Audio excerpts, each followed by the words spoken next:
This episode is sponsored by Morgan Stanley at Work. Visit morganstanley.com/assessment to get your free transaction readiness assessment today.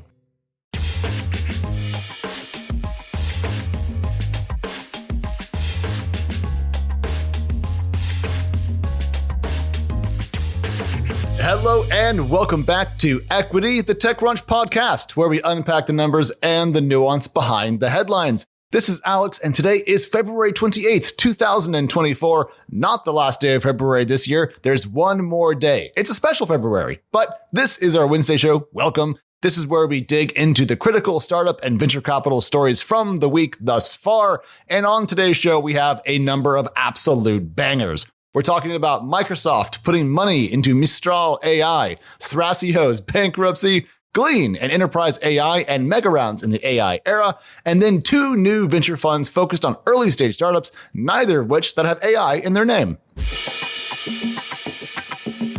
To start us off, let's talk about Microsoft putting money into Mistral. Yesterday, Mistral AI, the Paris-based AI startup that's working on foundational models that we've discussed on this show several times, announced a new large language model that could rival OpenAI's GPT-4, a chat assistant, and a distribution partnership with Microsoft. But most importantly, the company also raised from Microsoft 15 million euro or about $16.3 million. Now, this check was not structured as a priced equity round. Instead, the money will convert to equity during Mistral's next fundraise, so there's no valuation change to report. But I think the deal tells us quite a lot.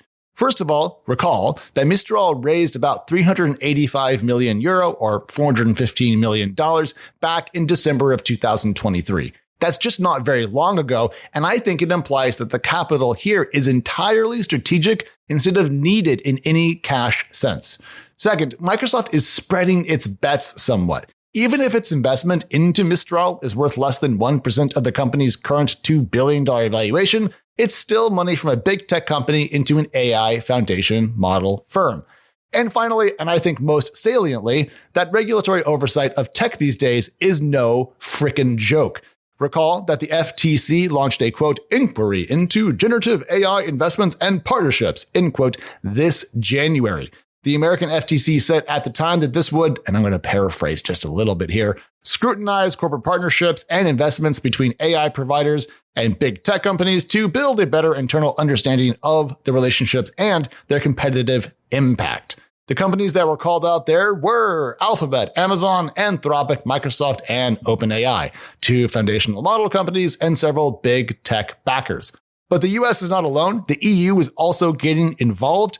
The European Commission announced this January that it was, quote, checking whether Microsoft's investment in OpenAI might be reviewable under the EU merger regulation, end quote.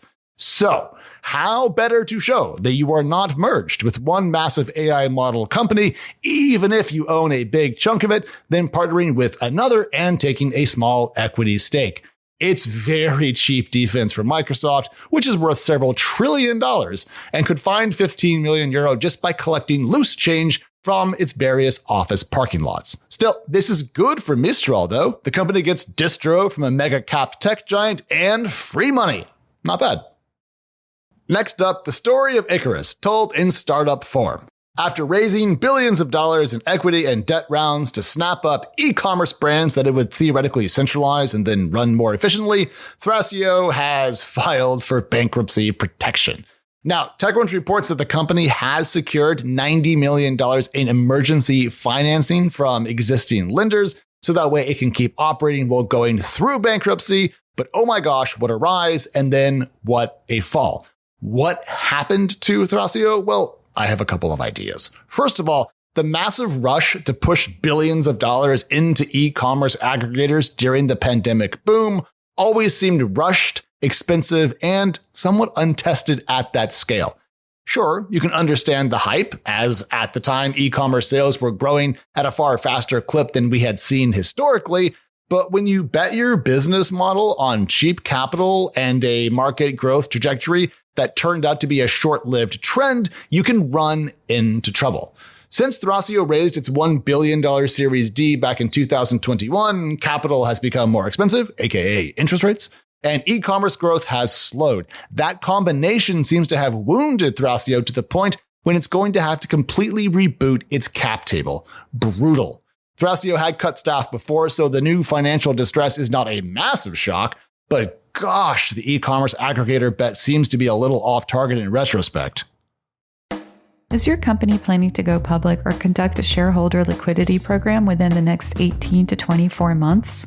Did you know that proactively planning for your next private company liquidity event or IPO can help you maintain greater control over timelines and outcomes? Morgan Stanley at Work believes that when you have the right technology and systems in place, working in harmony leading up to a transaction, you can prepare and execute with more accuracy and ease. Visit morganstanley.com/assessment to connect with their issuer strategy and excellence team for a free assessment to find out if your company is transaction ready. Again, that's morganstanley.com/assessment to get your free assessment today.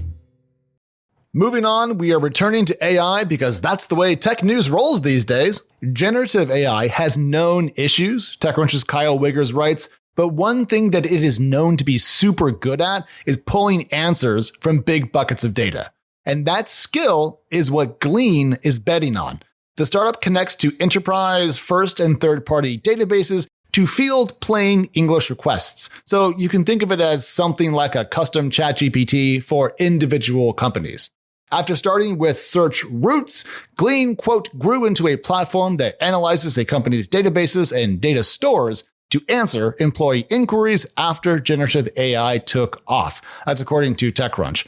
And we think it's pretty cool, and VCs definitely seem to agree because Glean just raised $200 million in a Series D that was co-led by Kleiner Perkins and Lightspeed Venture Partners. And it seems that everyone else in the venture world showed up to participate. Other capital for the round came from General Catalyst, Sequoia Capital, Adam Street, Coatu, Iconic, IVP, Latitude Capital, and even some strategics, including Capital One Ventures, City Ventures, Databricks Ventures, and Workday Ventures. That is so many VCs and corporates. It seems that there's some companies out there who may want to buy what Glean is cooking up and participate in the upside, but they're paying through the nose for it because the company is now worth $2.2 billion, a figure that is predicated on its more than 200 customers. How big is Glean in revenue terms? Wouldn't it be nice to know? I would love to know because it would help me understand how it just raised that large of a round in 2024.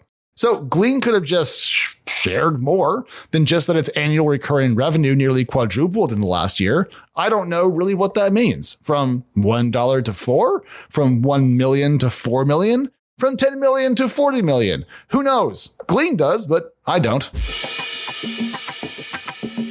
Turning the page from startups to venture, let's talk about a couple of new funds. The first one, Zaku Adventures, has put together an inaugural $56 million fund. It intends to target early-stage construction technology startups and was backed by 19 of the construction sector's biggest corporations, TechCrunch reports. That does mean that the companies it invests in should have pretty easy connections to potential clients, which smells like growth to me. And just to be honest, if you care about construction tech or prop tech, we have covered this a lot on the show. So feel free to go back through the archives because Marianne is an expert on all that. And so it's been one of our key themes for several years. So cool to see Zakua in that space. Finally, for them, $56 million is not a massive fund. It's about a quarter of what Glean just raised in a single round. But for early stage startups, firms like Zakua are critical because they often have domain-specific knowledge that helps them spot potential winners that general VCs might miss. And then finally, to close us out, Dubai-based early-stage venture firm Coatu Ventures, that's COTU, all caps Ventures, not Coatu, that's different, has put together $54 million for its inaugural fund to support startups in the Middle East from pre-seed to seed stages. Now, MENA funding fell 23% last year, according to Magnet. So the fresh fund and its focus on super early stage startups in the region is very cool to see. Seed capital is the foundation on which all later stage venture rests. So these funds are critical to keep our eyes on. Sure, the multi-billion-dollar funds get more press, But without pre-seed checks, how many startups would never get off the ground? That is our show for this ever so lovely Wednesday morning. We are back on Friday with our news roundtable roundup. And then this Saturday, we have an awesome interview with a leading fintech giant that you are going to want to hear. Mary Ann led that. So make sure that you are subscribed to Equity in your podcast feeds of choice so that way you don't miss it. We have bangers coming the rest of the week. Anyways, if you need more from us in the meantime, we are Equity Pod over on X and Threads, and we are TechCrunch Pods over on TikTok. My name is Alex. You are amazing. I'll talk to you soon. Bye. Equity is hosted by myself, Alex Wilhelm, and TechCrunch senior reporter, Mary Ann Azevedo. We are produced by Teresa Loconsolo with editing by Kel. Bryce Durbin is our illustrator, and a big thank you to the audience development team and Henry Picavet, who manages TechCrunch audio products. Thank you so much for listening, and we'll talk to you next time.